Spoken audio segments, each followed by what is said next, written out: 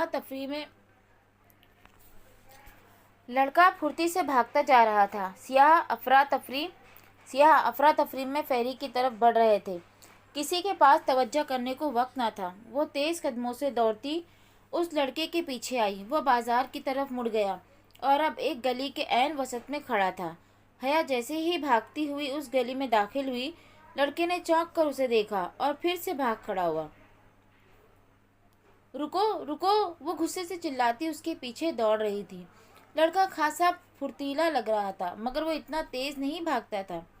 3 گلیاں عبور کر کے وہ اس رہائشی علاقے میں داخل ہوا اور سرپٹ دوڑتا ہوا دائیں طرف کی قطار کے بنگلوں میں سے ایک کا گیٹ عبور کر گیا۔ وہ ہانپتی ہوئی اس گیٹ تک آئی۔ گیٹ نیم وا تھا۔ لڑکا اندر ہی کہیں گیا تھا۔ دور کہیں فیری نکل چکی ہے۔ ڈی جے اور جہان جزیرے سے چلے گئے تھے اور وہ ادھر تنہا ہی رہ گئی تھی۔ لیکن یہ وقت وہ سب سوچنے کا نہیں تھا۔ اسے اپنا پرس اور پاسپورٹ واپس لینا تھا ہر صورت۔ اس نے ایک لمحے کو اس نیم وا گیٹ کو دیکھا اور پھر اس کے پیچھے کھڑے اس عالیشان سفید محل کو، اور پھر تیزی سے اندر آئی۔ یہ وہی سفید محل تھا جو اس نے دوپہر میں دیکھا تھا۔ چھوٹے سے باغیچے میں خاموشی چھائی تھی۔ شام کے پردے اب نیلے پڑ رہے تھے۔ وہ پھولتے سانس کو ہموار کرتی متذبذب سی چلتی بنگلے کے داخلی دروازے تک آئی اور بیل کی تلاش میں ادھر ادھر دیکھا۔ لکڑی کا اونچا منقش دروازہ قدیم طرز کا بنا تھا۔ اس کے آس پاس بیل نامی کوئی شے نہ تھی۔ وہ کیا کرے؟ یوں منہ اٹھا کر کسی کے گھر میں کیسے گھس جائے؟ مگر وہ بھی تو اسی گھر میں چھپنے کی نیت سے داخل ہوا تھا۔ اسے بہرحال اندر جانا تھا۔ ایک مصمم ارادہ کر کے اس نے کندھے پہ پھسلتی شال درست کی اور دروازے کا سنہری ناپ گھمایا۔ وہ قدیم وقتوں کی کوئی امر ہوئی شہزادی تھی جو راستہ بھٹک کر اس جزیرے پر آ نکلی تھی اور اب سلطان کے محل کے سامنے کھڑی تھی۔ دروازہ چر کی آواز کے ساتھ کھلتا چلا گیا۔ اندر ہر سو اندھیرا تھا۔ اس نے چوکھٹ پہ قدم دھرا۔ ہیلو! وہ 2 قدم مزید آگے آئی اور پکارا۔ اس کی آواز کی گونج در و دیوار سے ٹکرا کر پلٹ آئی۔ وہ کسی لابی میں کھڑی تھی۔ وہاں نیم تاریکی سی چھائی تھی۔ صرف کھلے دروازے سے آتی شام کی نیلگو روشنی میں آگے جاتی راہداری سے نظر آ رہی تھی۔ اس کا دل عجیب سی بے چینی و خوف میں گھرنے لگا۔ کوئی ہے؟ اب کہ اس نے پکارا تو آواز میں ذرا ارتعاش تھا۔ ایک دم اس کے عقب میں ٹھا کے ساتھ دروازہ بند ہوا اور کلک کے ساتھ لاک لگنے کی آواز آئی۔ وہ گھبرا کر پلٹی اور دروازے کی طرف لپکی۔ ڈور ناب بمشکل اس کے ہاتھ لگا۔ اس نے زور سے ناب کھینچا، پھر گھمایا، مگر بے سود۔ دروازہ باہر سے بند کیا جا چکا تھا۔ اوپن دی ڈور! وہ دونوں ہتھیلیوں سے لکڑی کا دروازہ پیٹنے لگی۔ ساتھ ہی وہ خوفزدہ سی دبی دبی آواز میں چلا رہی تھی، شہزادوں کے جزیروں پہ خوش آمدید! کسی نے بہت دھیرے سے اس کے عقب میں کہا تھا۔ شہزادوں کے جزیرے پہ خوش آمدید! کسی نے بہت آہستگی سے اس کے عقب میں کہا تھا۔ وہ کرنٹ کھا کر پلٹی۔ لابی تاریک تھی، البتہ اندر کی سمت مڑتی راہداری کے آخری سرے پر کوئی ٹمٹماتی سی زرد روشنی دکھائی دی تھی۔ وہ آواز بھی وہیں سے آئی تھی۔ اس نے پلٹ کر آخری بار دروازے کی نوب کو گھمایا۔ اب اسے اس محل سے نکلنے کا کوئی دوسرا راستہ تلاش کرنا تھا۔ وہ جو بے وقوفی کر چکی تھی اسے انجام تک پہنچانا ہی تھا۔ وہ آنکھیں سکیڑ کر اندھیرے میں دیکھتی آگے بڑھی۔ تاریک راہداری کے اس پار کوئی بڑا سا کمرہ تھا، شاید لیونگ روم۔ گھپ اندھیرے میں وہ زرد سی موم بتیوں کی روشنیاں وہیں سے آ رہی تھی۔ کون؟ اس نے چوکنے انداز میں پکارا۔ وہ لیونگ روم کی چوکھٹ پہ آن کھڑی ہوئی تھی اور اس کو خوش آمدید کہنے والی عورت وہیں سامنے ہی تھی، لمبے اسکرٹ اور سویٹر میں ملبوس، اسکارف چہرے کے گرد لپیٹے۔ وہ جھریوں زدہ چہرے والی ایک معمر خاتون تھی۔ وہ لیونگ روم کے دوسرے سرے پہ کھڑی، ہاتھ میں پکڑی موم بتی سے اسٹینڈ پہ رکھی موم بتیوں کو جلا رہی تھی۔ ایک ایک کر کے سرد پڑتی موم بتیاں جلنے لگی تھیں۔ آ جاؤ، اندر آ جاؤ۔ لمبی موم بتی سے اوپر نیچے اٹکی موم بتیاں جلاتے ہوئے انہوں نے اسی نرمی سے کہا تھا۔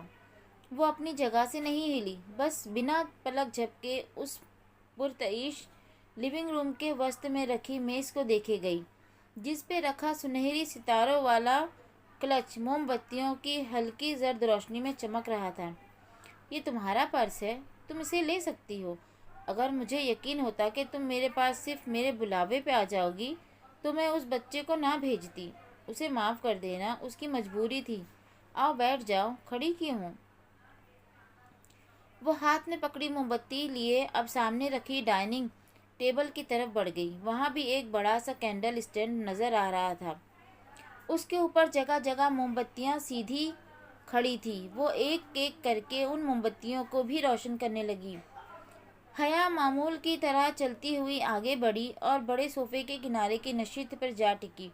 اس کی نگاہیں ابھی تک قریب رکھے میز پر دھرے اپنے سنہری کلچ پہ تھی۔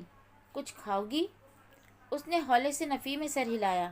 بہت ساری ہمت جمع کر کے وہ بمشکل کہہ پائی، آپ نے مجھے یہاں کس لیے بلایا ہے؟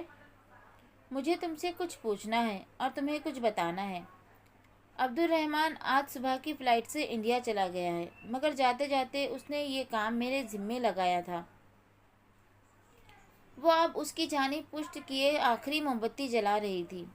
وہ عبدالرحمن کے نام پہ حیران نہیں ہوئی تھی۔ اس نے دوپہر میں ہی اس گھر کے باہر گیٹ پہ لگی تختی دیکھ لی تھی۔ اس کے باوجود جب وہ بچہ اس گھر میں داخل ہوا تب بھی وہ پیچھے چلی آئی۔ وہ صرف اپنے پرس کے لیے آئی تھی یا کسی معمے کے حل کے لیے؟ وہ کسی نتیجے پہ پہنچنے سے قاصر تھی۔ آپ کا عبدالرحمن پاشا سے کیا رشتہ ہے؟ وہ بولی تو اس کی آواز زرد روشنیوں کی مانند مدھم تھی۔ آہستہ آہستہ اس کا خوف ظاہر ہو رہا تھا۔ میں عبدالرحمن کی ماں ہوں۔ انہوں نے ہاتھ میں پکڑی موم بتی میز پر رکھی اور انگلی کے پوروں پہ لگی موم کھرچی، پھر پلٹ کر اس کی طرف آئی۔ عبدالرحمن نے تمہیں ملنے کا کہا تھا، لیکن جب تم نے انکار کیا تو بھلے وہ ہاتھوں اور دامن کا صاف نہ ہو، دل کا اتنا صاف ہے کہ وہ رکا نہیں۔ البتہ جاتے جاتے اس نے میرے ذمے یہ کام لگایا تھا کہ میں تم سے مل لوں اور تمہیں ان سوالوں کے جواب دے دوں جو تمہارے ذہن میں کھلبلاتے رہتے ہیں۔ وہ دم سادے خاموشی سے اس معمر عورت کو دیکھے گئی جو ٹھہر ٹھہر کر بول رہی تھی۔ ان دونوں کے درمیان رکھی کارنر ٹیبل پہ ایک فوٹو فریم رکھا تھا۔ اس میں دو چہرے مسکرا رہے تھے، ایک وہی معمر خاتون اور دوسرا ان کے ساتھ ایک 35-36 برس کا مرد جس کے بال گھنگرالے اور لمبے تھے۔ آنکھوں پہ موٹے فریم کا چشمہ تھا، چہرے پہ چھوٹی سی داڑھی جس میں جگہ جگہ سفید بال جھلکتے تھے۔ نہایت گہری سانولی رنگت کا وہ شخص بہت ہی عام سا قبول صورت مرد تھا۔ اس سے پہلے کہ میں کچھ بتاؤں، تم اگر کچھ پوچھنا چاہتی ہو تو پوچھ لو۔ حیا نے فوٹو فریم سے نگاہ ہٹا کر ان کو دیکھا، جو مسکراتی پرشفقت نگاہوں سے اسے دیکھ رہی تھی۔ وہ دروازہ بند ہونے پر ڈر گئی تھی، مگر اب اس ڈر کا شائبہ تک نہیں تھا۔ اب عبد الرحمن پاشا مجھے پھول کیوں بھیجتا ہے؟ سفید پھول، جو شاید دشمنی کی علامت ہوتے ہیں۔ اس کے سوال پہ وہ ہولے سے مسکرائی۔ ہر شخص کا اپنا ایک انداز ہوتا ہے، شاید وہ اس طرح پھول اس لیے بھیجتا ہے تاکہ تمہیں چونکائے، تمہاری توجہ حاصل کر سکے۔ مگر وہ مجھے کیسے جانتا ہے؟ اس نے اپنی الجھن سامنے رکھی جو اس کو مسلسل پریشان کیے ہوئی تھی۔ میں تمہیں یہی بتانا چاہتی تھی۔ انہوں نے ایک گہری سانس لی۔ دسمبر میں تم نے کسی چیریٹی ایونٹ میں شرکت کی تھی۔ وہ اسلام آباد میں اس وقت اسی ہوٹل میں تھا۔ وہاں اس نے تمہیں پہلی بار دیکھا تھا اور اسی رات پہلی بار تمہیں پھول بھیجے تھے۔ ایک دم سے اس کی 2-2.5 ماہ کی بے چینی کا اختتام ہو گیا۔ اسے فوراً یاد آ گیا جس رات اسے سبانجی کی طرف سے سلیکشن کی میل آئی تھی، اسی دوپہر اس نے یہ چیریٹی لنچ اٹینڈ کیا تھا جو زارا کی کزن کی کسی اسٹوڈنٹ فیڈریشن کے تعاون سے منعقد کیا گیا تھا۔ اس میں شہر کے کئی بزنس مین اور دیگر بااثر شخصیات نے شرکت کی تھی۔ وہ اور زارا بھی یوں ہی چلی گئی تھی۔ یقیناً اسے عبد الرحمن پاشا نے وہیں دیکھا ہوگا۔ یہ ممکن تھا۔ تمہیں وہ ڈالی نامی خواجہ سرا تو یاد ہوگا۔ اسے عبد الرحمن نے ہی تمہارے تعاقب پہ لگایا تھا۔ ڈالی اس کے آبائی گھر کا پرانا خادم ہے، برسوں سے ہمارے ساتھ ہے، اور وہ صرف تمہاری مدد کے لیے تمہارے پیچھے آتا تھا۔ جہاں تک تعلق ہے اس میجر کا جس کو تم نے اس کی ماں اور بہن کے سامنے بے عزت کیا تھا، اس کی مدد بھی عبد الرحمن نے تمہاری ویڈیو ہٹانے کے لیے ہی کی تھی۔ یہ الگ بات ہے کہ اس وقت عبد الرحمن اس بات سے لا علم تھا کہ وہ میجر کرنل گیلانی کا بیٹا ہے۔ کرنل گیلانی جانتی ہو کون ہے؟ اس نے دھیرے سے نفی میں سر ہلایا۔ کرنل گیلانی وہ تھے جس کو تمہارے پھوپھا نے ملک چھوڑتے ہوئے اپنے کیس میں پھنسا دیا تھا۔ بے گناہ ہوتے ہوئے بھی کرنل گیلانی کئی سال سزا کاٹی، اور گو کہ وہ بعد میں رہا ہو گئے تھے۔ انہوں نے قید کی صحبتوں میں لگنے والی بیماریوں کے ہاتھوں زندگی ہار دی۔ اس میجر کی شادی ہونے والی ہے۔ اس نے تمہیں صرف اپنے کسی ذاتی منصوبے کے لیے پھنسانا چاہا تھا۔ مگر تم بے فکر رہو، وہ اب تمہیں تنگ نہیں کرے گا۔ تو یہ تھا سارا کھیل، ایک بااثر شخص کے اپنی محبت کو پا لینے کے لیے استعمال کردہ کچھ مہروں کی کہانی۔ ساری گتھیاں سلجھ گئی تھیں۔ اب آپ مجھ سے کیا چاہتی ہیں؟ وہ ذرا سرد لہجے میں بولی۔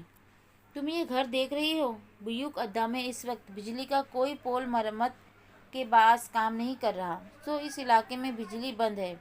ورنہ جس گھر میں تم بیٹھی ہو وہ بیوک اڈا کا سب سے خوبصورت، سب سے عالیشان محل ہے۔ یہ دولت، یہ شان و شوکت، یہ طاقت، یہ سب کچھ، اور ایک ایسا شخص جو تم سے واقعتاً محبت کرتا ہے، یہ سب تمہارا ہو سکتا ہے اگر تم اسے قبول کر لو، اگر تم عبد الرحمن سے شادی کر لو۔ میں نے یہی کہنے کے لیے تمہیں ادھر بلایا ہے۔ حیا نے ایک گہری سانس اندر کھینچی۔ آپ کو پتہ ہے، جب کوئی شخص کسی عورت کو اذیت دیتا ہے اور اس کی بے عزتی کا باعث بنتا ہے تو کیا ہوتا ہے؟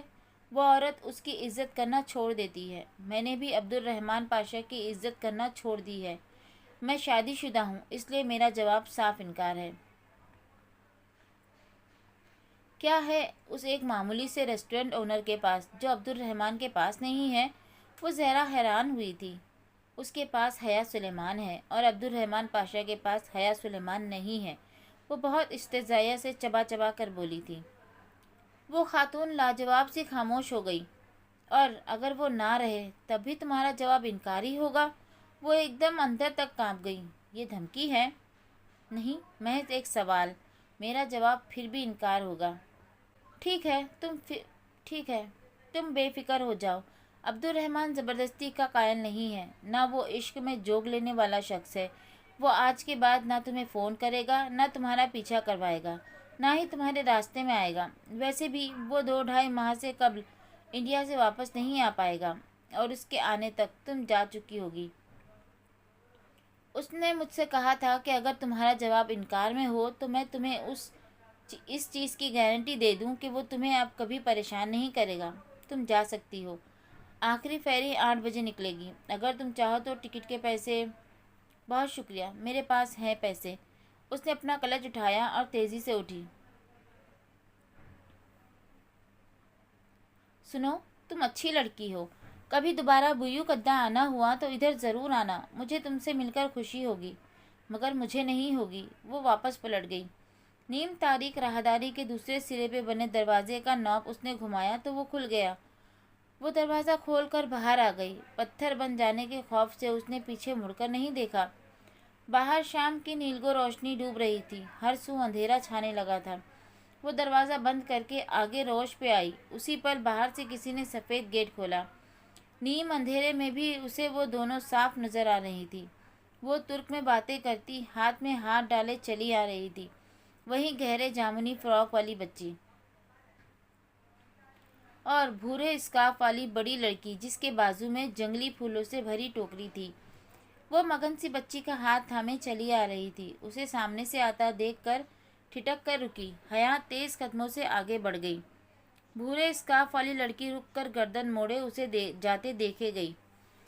بچی نے اسے جھنجھوڑا تو وہ چونکی، پھر سر جھٹک کر اندر کی طرف جاتے آبنوسی دروازے کی جانب بڑھ گئی۔ حیا تیز تیز قدم اٹھاتے ہوئے سڑک کے کنارے چل رہی تھی۔ سمندر کی طرف سے آتی ہوا مزید سرد ہو چلی تھی۔ نیلگو سیاہ پڑتی شام دم توڑ رہی تھی۔ جب تک وہ واپس بندرگاہ پہ پہنچی، شام اندھیرے میں بدل چکی تھی۔ تاریک رات، ویران سمندر، پراسرار جزیرہ۔ اس کا دل چاہ رہا تھا کہ کوئی محفوظ جگہ ملے تو وہ پھوٹ پھوٹ کر رو دے۔ ابھی تو وہ رونے کی ہمت بھی نہیں کر پا رہی تھی۔ رات کی فیری کتنے بجے آئے گی؟ اس نے ٹکٹ کی کھڑکی سے جھانکتے آفیسر سے پوچھا۔ اس کا موبائل جہان ساتھ لایا تھا، مگر وہ واپس نہیں لے سکی تھی، اور جہان اور ڈی جے کے موبائل نمبرز اسے زبانی یاد نہیں تھے، ورنہ کہیں سے کال کر لیتی۔ وہ چلے گئے ہوں گے اور پریشان ہوں گے، وہ اندازہ کر سکتی تھی۔ 8 بجے۔ ٹکٹ چیکر نے جواب دیتے ہوئے بغور اسے دیکھا، پھر ساتھ رکھا کاغذ اٹھا کر دیکھا۔ آر یو حیا سلیمان؟ پاکستان ٹورسٹ۔ اس نے کہنے کے ساتھ وہ پرنٹ آؤٹ اس کے سامنے کیا جس میں اس کی اور ڈی جے کی آج دوپہر کی کھینچی تصویر پرنٹ کی گئی تھی۔ یس آئی ایم۔ میری فیری نکل گئی تھی۔ کیا میرے فرینڈز ادھر ہی ہیں؟ فرط جذبات سے اس کی آنکھ ڈبڈبا گئی۔ اس نے سوچ بھی کیسے لیا کہ وہ اسے چھوڑ کر چلے گئے ہوں گے۔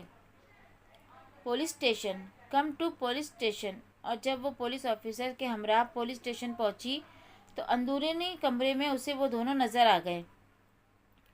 ڈی جے کرسی پر سر دونوں ہاتھوں میں تھامے بیٹھی تھی، جبکہ جہان انگلی اٹھائے درستی سے سامنے بیٹھے آفیسر سے کچھ کہہ رہا تھا۔ آفیسر جواباً نفی میں سر ہلاتے ہوئے کچھ کہنے کی صحیح کر رہا تھا، مگر وہ نہیں سن رہا تھا۔ چوکھٹ پہ آہٹ ہوئی تو وہ بولتے بولتے رکا اور گردن موڑی۔ وہ بھیگی آنکھوں سے دروازے میں کھڑی تھی۔ اس کی اٹھی انگلی نیچے گر گئی، لب بھیج گئے۔ ایک دم ہی وہ کرسی سے پیچھے سے نکل کر اس کی جانب آیا۔ کدھر تھی تم؟ اس کی آنکھوں سے آنسو ٹپ ٹپ گرنے لگے۔ میں کھو گئی تھی۔ وہ بچہ میرا پرس لے کر بھاگا تو آدھے بویو کدھا نے تمہیں اس کے پیچھے بھاگتے دیکھا۔ عقل نام کی چیز بھی تھی تم میں یا نہیں؟ ایک پرس کے لیے تم اس کے پیچھے بھاگی؟ فیری چھوٹ جائے گی یا وہ تمہیں کوئی نقصان نہ پہنچا دے، تمہیں اس بات کا کوئی خیال تھا؟ وہ غصے سے چلایا۔ کیوں نہ بھاگتی میں اس کے پیچھے؟ پرس میں میرا پاسپورٹ تھا، سبان جی کا کارڈ تھا۔ بعد میں پریشانی ہوتی کہ… اور جو پریشانی ہمیں ہوئی وہ ہم اس 1.5 گھنٹے میں پاگلوں کی طرح پورے جزیرے پہ ڈھونڈ رہے تھے۔ جانتی ہو ہماری کیا حالت تھی؟ ڈی جے جو اس کے چلانے کے باعث رک گئی تھی اب آگے بڑھی اور اس کے گلے لگ گئی۔ حیا تم بالکل پاگل ہو۔ اس کی آنکھیں رونے سے مترنم تھی۔ وہ دونوں پھر سے رونے لگی تھی۔ حد ہوتی ہے غیر ذمہ داری کی۔ آئندہ میں تم دونوں کے ساتھ کہیں نہیں جاؤں گا، وہ بھنا کر کہتا واپس پولیس آفیسر کی طرف پلٹ گیا۔